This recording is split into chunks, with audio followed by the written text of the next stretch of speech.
Hello everyone, welcome back on my YouTube channel. आज के session में हम डिस्कस करेंगे पेमेंट ग्रेजुटी एक्ट, जिसमें हम डिस्कस करेंगे various definition. Payment gratuity act 1972 हमने प्रीवियस लेक्चर से स्टार्ट किया था, जिसमें हमने इंट्रोडक्शन ऑब्जेक्टिव कवर कर लिया है। ठीक है, एक बार दोबारा से मैं रिवाइज कर देता हूँ और उसी के साथ फिर डेफिनेशंस पे आ जाएंगे।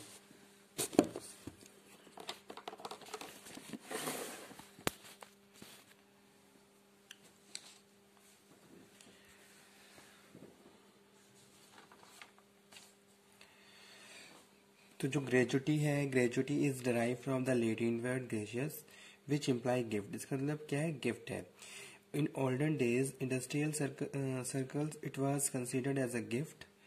इसको गिफ्ट की तरह कंसिडर किया जाता था। और जब एम्प्लॉयर एम्प्लॉई रिटायर होता था या कोई तो उस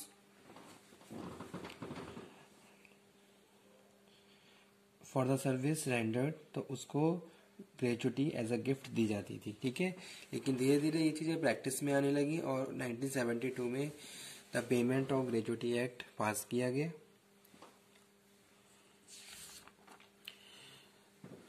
ऑब्जेक्टिव क्या है? In order to ensure uniform pattern of payment. इस ग्रेजुटी का एक यूनिफॉर्म पैटर्न बनाने के लिए इस एक्ट को एस्टेब्लिश किया गया, यानी कि एक स्टैंडर्ड कुछ प्रोविजंस, कुछ रूल्स एंड रेगुलेशन बनाए गए। और initially bill provided for payment of gratuity employ drawing. ठीक है, एक बिल पास किया गया, ग्रेजुटी एक्ट 1972। एप्लीकेबिलिटी की बात करें तो ये factory, mine, oil field, plantation, railway company, every shop, establishment, ठीक है, हर जगह एप्लीकेबल होता है। आ जाते हैं सब इम्पोर्टेंट डेफिनेशंस पे।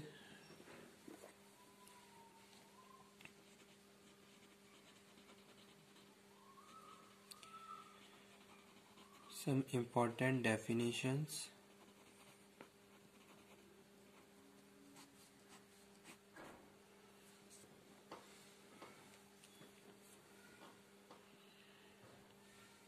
फर्स्ट वन क्या है? फर्स्ट वन है appropriate government.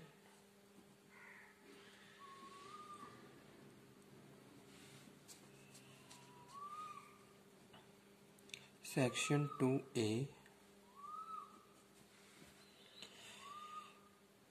appropriate government means in relation to a establishment belonging to under the control of central government,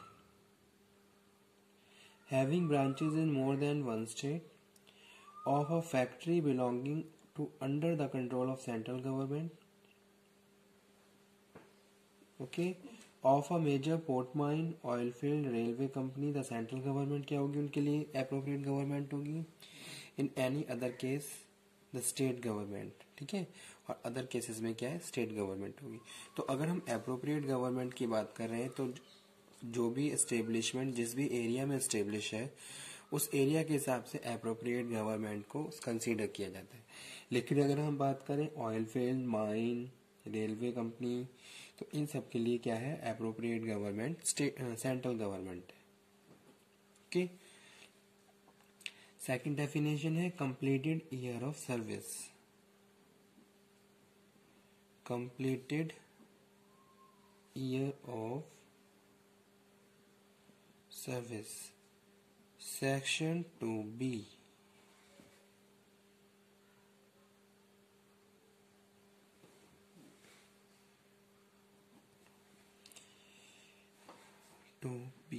ठीक है, it means continuous service for 1 year, यानी कि 1 साल के लिए आपने जो कंटिन्यूअस सर्विस करी है उसको हम कंप्लीटेड ईयर ऑफ सर्विस बोल रहे हैं।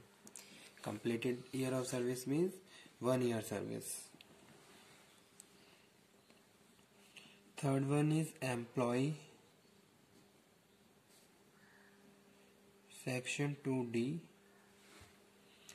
Employ means any person other than apprentice who is employed for wages.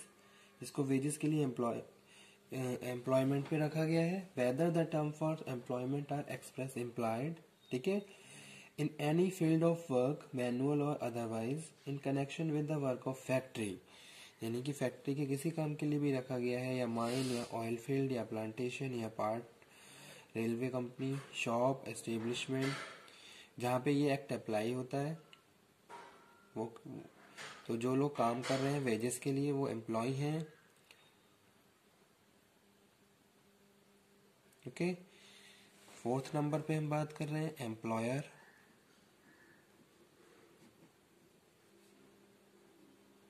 Section 2B, employer means in relation to any establishment, factory, mine, oil field, plantation, railway company belonging to under the control of central government, state government,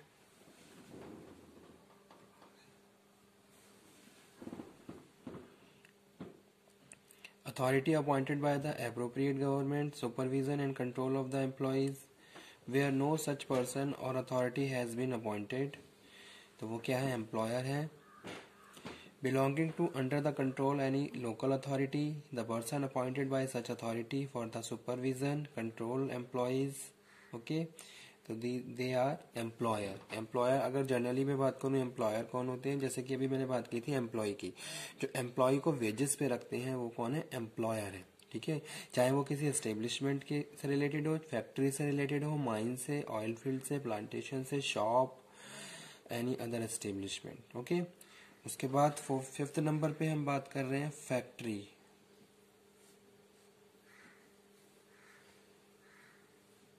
section 2G, factory has the meaning assign to it in the clause of M।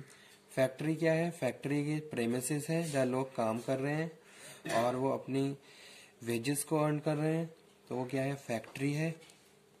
Sixth number पे हम बात कर रहे हैं family. Section 2H cover करती है family. Family in relation to an employee shall be deemed, ठीक है, in the case of male employee, his wife, his children whether married और अनमैरिड, हिज डिपेंडेंट पेरेंट्स, ये सब उसकी फैमिली में आते हैं, and children of his president son. Second है in case of female employee, her husband, her children, her married unmarried, जो dependent parents and the dependent parents of husband and the widow, the children of her son, वो क्या है, उसकी family का part है under the gratuity act 1972। उसके बाद next definition है वो है plantation, प्लानेशन।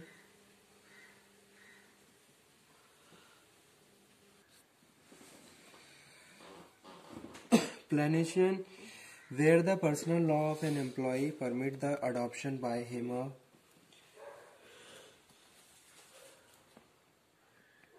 a child, any child lawfully adopted by him shall be deemed to be included in his family.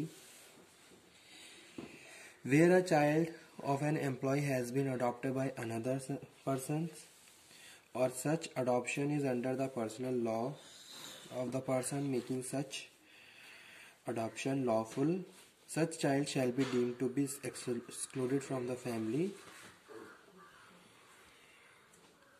of the employee. 8th number पे जो definition है वो है retirement.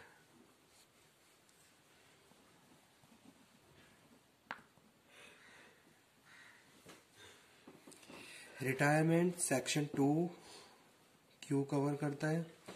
Retirement means the termination of service of an employ otherwise than an superannuation.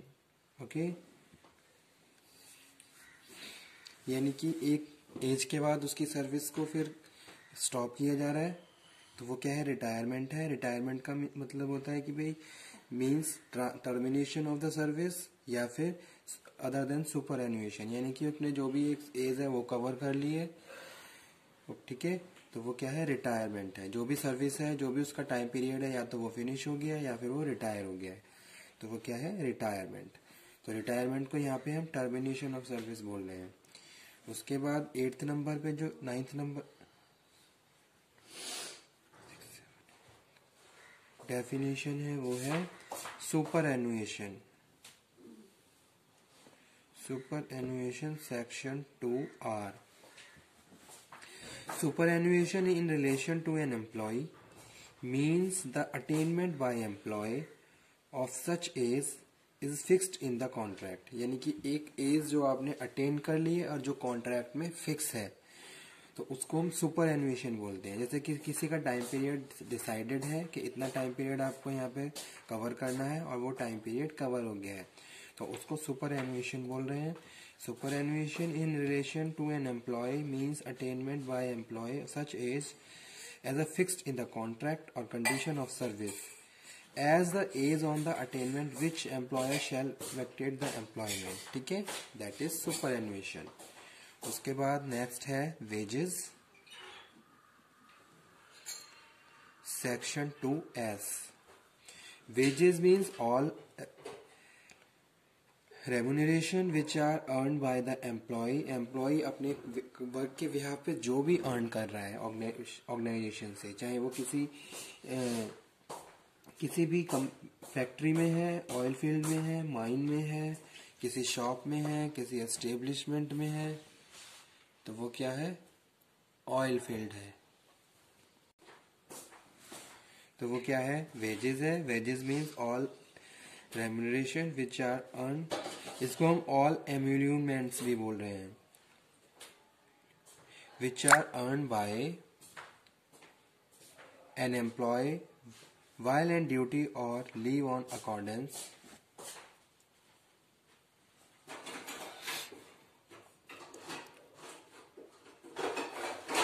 with the terms and conditions of his employment, which are paid or payable to him in a cash, include DA but does not include any bonus, commission, house rent allowance, overtime wages, ये सब wages में include नहीं है, तो वो क्या है, wages है।